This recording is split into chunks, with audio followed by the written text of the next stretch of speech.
आशा करता हूँ आप सब बहुत अच्छे होंगे। मेरा नाम है सिद्धांत अग्निहोत्री। स्टडी ग्लोस पे आपका बहुत बहुत स्वागत है।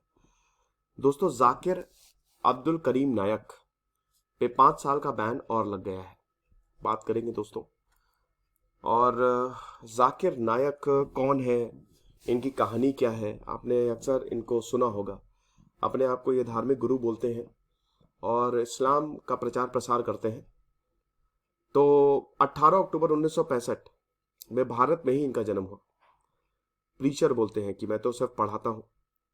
नॉन अरेबिक स्कॉलर है, पब्लिक ओरेटर है। ओरेटरी स्किल्स इनकी बहुत जबरदस्त है, बहुत ही जबरदस्त। पहले मैं जाकिर नायक के बारे में बता देता हूँ, फिर उसके बाद खबर पे आता हूँ। तो तगड़ी ओरेटरी स्किल्स है और कंपैरेटिव रिलीजन के स्कॉलर रहे हैं। प्रेसिडेंट इस समय इस्लामिक रिसर्च फाउंडेशन और पीस टीवी नेटवर्क, जो कि इस समय सबसे बड़ा सैटेलाइट नेटवर्क है।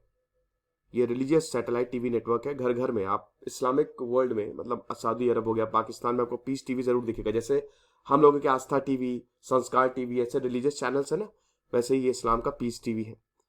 और हेडक्वार्टर्स का दुबई में है। 21 जनवरी 2006 को जाकिर नायक ने ही इसको फाउंड किया था। Peace TV Urdu, Bangla, Chinese, Albanian सब में है। मोटिव यही है कि इसमें आप जितना हो सके इस्लाम का प्रचार प्रसार करिए। वर्ल्ड वाइड इसको ब्रॉडकास्ट किया जाता है। तो ये नेटवर्क बताता है कि नायक का एड्यूटेनमेंट चैनल है, कि इससे हम एजुकेशन देते हैं, लेकिन धार्मिक एजुकेशन देते हैं।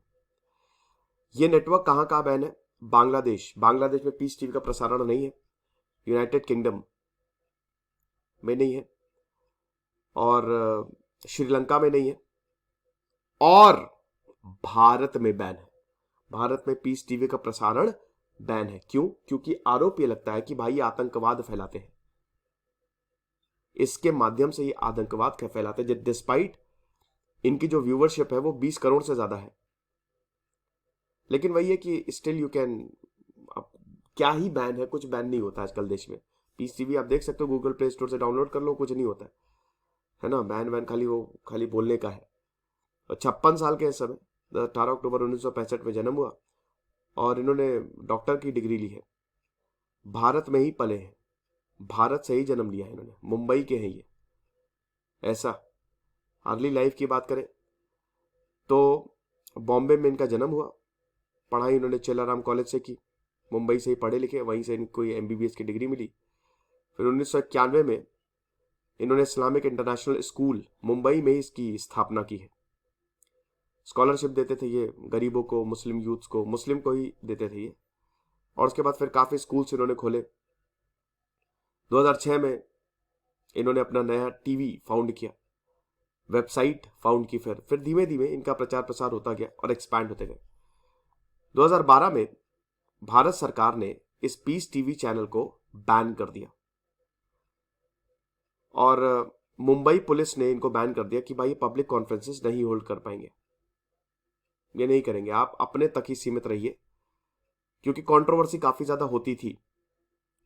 ये जो पीस टीवी था ये कंट्रोवर्शियल हो गया था, लेकिन वही है ना कि गूगल प्ले स्टोर पे स्टिल अवेलेबल है। ये चीज है। लेक्चर्स डिबेट्स में काफी ज्यादा ये आप अक्सर देखा होगा कि एक इंसान सवाल पूछता है और ये उनको काउंटर करते हैं, इस्लाम की बातें बताते हैं। ठीक है, नो इशू। हमारे संविधान में भी राइट टू फंड, मतलब right to freedom of religion है। कुरान को ही मानते हैं।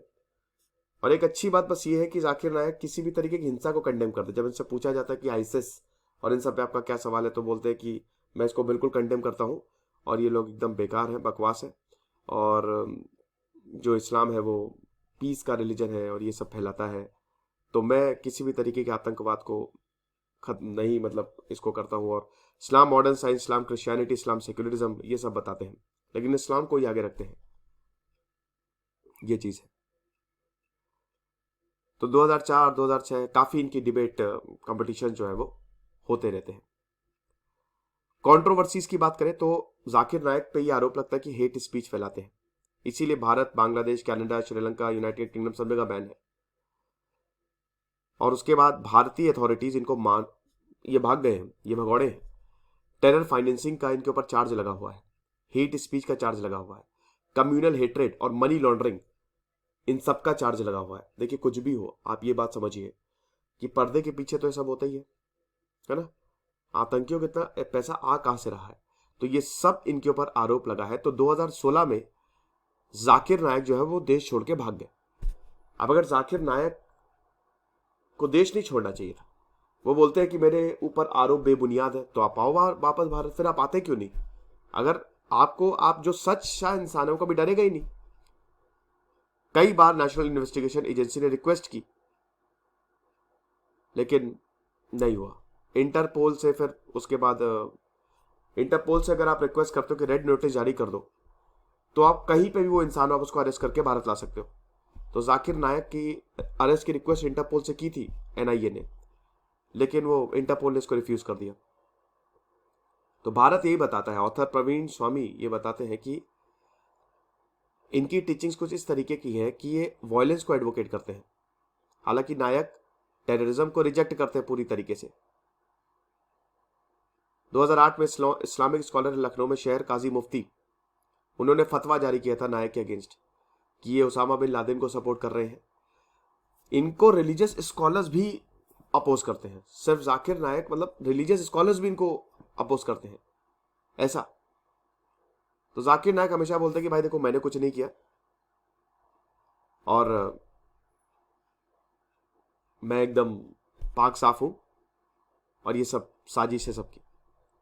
तो इंडियन मुस्लिम भी नायक को अपोज ही करते हैं, चाहे वो असद रजा कादरी हो जो कि सीनियर क्लरिक हैं बरेली के, चाहे वो जावेद नकवी हो, चाहे वो शाही इमाम हो बंगाल के। ये नायक के इंटरप्रिटेशन और जो नॉलेज है इनकी इस्लाम की, उसको काफी क्रिटिसाइज करता है, कहते हैं ये गलत और मिसलीड कर रहा है लोगों को। तो सिर्फ यहाँ पे भारत ही सरकार नहीं, यहाँ पे इस्लामिक वर्ल्ड भी, मतलब इस्लामिक स्कॉलर्स भी इनको काफी क्रिटिसाइज करते हैं, डिस्पाइट इनकी पॉपुलैरिटी बहुत ज्यादा है, डिस्पाइट लोग इसको बहुत ज्यादा एकदम तगड़े से फॉलो करते हैं। तो ये चीज है। 2016 में ढाका में अटैक हुए, तो यहां पे जिसने अटैक किया था, जो आतंकी था, उसने बताया कि जाकिर नायक से वो इंस्पायर है। तब मैंने इनका इंटरव्यू देखा था आज तक पे, वो इंटरव्यू आज भी अवेलेबल है, वो आप देखिएगा, 22 मिनट का इंटरव्यू है। तो जाकिर नायक ने बोला कि इसमें मैं क्या कर सकता हूं, मैं टीचिंग्स देता हूं, मैं बताता हूं, इतने लोग मुझे सुनते हैं, अगर कोई इंस्पायर है उसमें मेरी क्या गलती है। तो ये सारी चीजें हैं, आप समझ गए ना। फिर श्रीलंका की ईस्टर बॉम्बिंग्स, उसमें जो जहरान हाशिम था, जो लीडर था, उसने भी बताया कि मैं भी जाकिर नायक की टीचिंग से इंस्पायर हूं। फिलहाल न्यूज ये है, ये मैंने आपको जाकिर नायक की स्टोरी के बारे में बता दिया। अब खबर ये है कि जाकिर नायक की रिलीजियस ऑर्गेनाइजेशन पे 5 साल का बैन और लग गया under UAP, unlawful activities and prevention act. तो 2016 में इस पे बैन लगा था 5 साल का, और बैन एक्सटेंड कर दिया इसको। 2021 में इंस्पायर होना था, एक्सपायर होना था, अब 5 साल यानी कि 2026 तक और लग गया है। तो यूनियन होम मिनिस्ट्री ने यही बोला है कि इस्लामिक रिसर्च फाउंडेशन जो है ये उन एक्टिविटीज में इन्वॉल्व है जो कि देश के लिए खतरा है, और ये अमन चैन को डिसरप्ट कर सकते हैं, डिस्टर्ब कर सकते हैं। भारत एक सेक्युलर नेशन है, उसको डिस्टर्ब कर सकते हैं। सेंट्रल गवर्नमेंट का यही मानना है कि जो मेंबर्स हैं, स्पेशली जाकिर नायक, वो आतंक को प्रमोट करता है और religious disharmony, feelings of enmity, hatred, इन सब को प्रमोट करता है। होम मिनिस्ट्री स्टेटमेंट में यही बोला है कि जो स्पीच नायक देता है वो ऑब्जेक्शनेबल है, इट इज ऑब्जेक्शनेबल, और वो ग्रुप्स में टकराव पैदा करवाता है। नायक रेडिकल स्टेटमेंट्स भी देता है, बहुत लोग फॉलो करते हैं, बहुत लोग इंस्पायर होते हैं, जैसा कि मैंने बताया कि जाकिर नायक से इंस्पायर होके उसने हमला किया। तो अगर इस तरीके की अनलॉफुल एक्टिविटी हम नहीं रोकेंगे तो फिर ये ऐसे ही बढ़ता जाएगा। ये लेक्चर था दोस्तों, 5 साल पे इस पे बैन और लग गया है। मेरा नया व्लॉगिंग चैनल है, आप डिस्क्रिप्शन बॉक्स में लिंक दिया, आप जरूर उस पर क्लिक करके इसको फॉलो करें, और शानदार कोर्सेज आते हैं तो आप इनको भी अवेल कर सकते हैं। Thank you so much.